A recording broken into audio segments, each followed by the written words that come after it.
நம்ம சுதாகர் எந்த அளவுக்கு கெட்டவர்னா, பாக்கியாவ பார்த்தீங்கன்னா, நைஸா ஏமாத்தி அவங்க ரெஸ்டாரண்ட்டவே எழுதி வாங்குற அளவுக்கு புத்திசாலியும் கூட.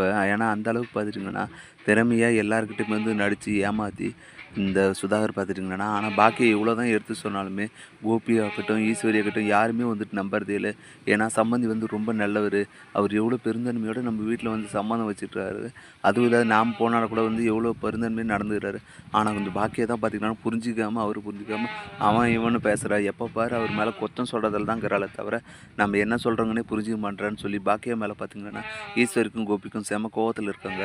ஆனா பாக்கியா பார்த்துட்டீங்கன்னா, இந்த கோபிக்கு வந்து ஈஸ்வரிக்கும் பார்த்தீங்கன்னா, நம்ம எவ்வளோ சொன்னாலும் எடுத்து சொன்னாலும் புரியவே மாட்டேன்து. இந்த சுதாகர் எந்த அளவுக்கு கெட்டவரா இருக்காரு. நைஸா ஃபர்ஸ்ட்டு பேர் மாறும்ன்னு சொன்னாரு. அப்புறம் மேனேஜ்மெண்ட் மாறும்ன்னு சொன்னாரு. இப்போ ஃபுல் ரெஸ்டாரண்ட்டையும் வந்து டேக் ஓவர் பண்ணிட்டாரு.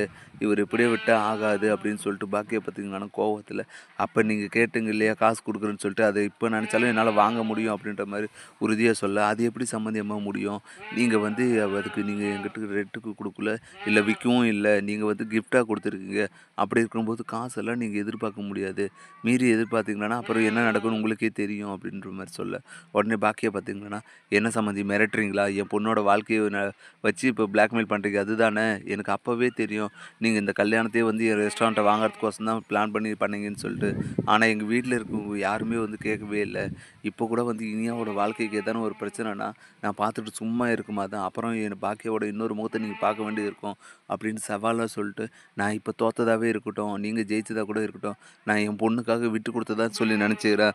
ஆனா நீங்க இத பிளான் பண்ணி என் பொண்ணோட வாழ்க்கையில எதனா விளையாண்டீங்கன்னா, அப்புறம் நடக்கிறதே வேற அப்படின்ற மாரி சொல்லிட்டு பார்த்தீங்கன்னா, எல்லாருமே ரெஸ்டாரண்ட் விட்டு வெளியே வந்துடுறாங்க. இப்படி தான் வரப்போற எபிசோடு வந்து போப்போது. இத பத்தி நீங்க என்ன நெனைக்கிறீங்கன்றத மறக்காம கமெண்ட் பண்ணுங்க. மேலும் இது போன்ற வீடியோக்கள தொடர்ந்து பார்க்க மறக்காம நம்ம சேனல சப்ஸ்கிரைப் பண்ணிருங்க. Thank you.